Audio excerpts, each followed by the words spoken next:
চৌধুরী সাহেব, এই যে যত জমি দেখতেছেন না, এই জমিটা আজ থেকে আপনার। এই জমিটা চাষ হবে। এই জমি সব এই যে হাড়ির রেট একটু বাড়াতে হবে।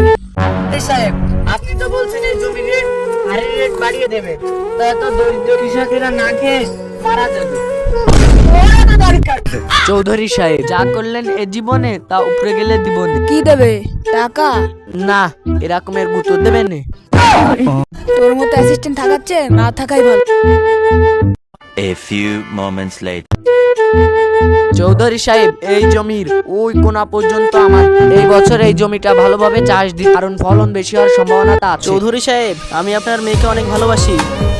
তুই কিভাবে ভাবি তোর মতো ছোট লোকের সাথে আমার মেয়ের বিয়ে দেবো? মাফ করবেন চৌধুরী সাহেব, আমি আপনার মেয়ের জন্য সবকিছুই করতে পারি। প্রয়োজনে এক জগ পানিও খেয়ে ফেলতে পারি। তুই আমার মেয়ের জন্য সবকিছু করতে পারিস, তাই না? হ। তাহলে তুই মুরগির মতো ডিম পেড়ে দেখা। না, এটা বাদে। তাহলে তুই পাখির মতো উড়ে দেখা। না, এটাও পারবো না।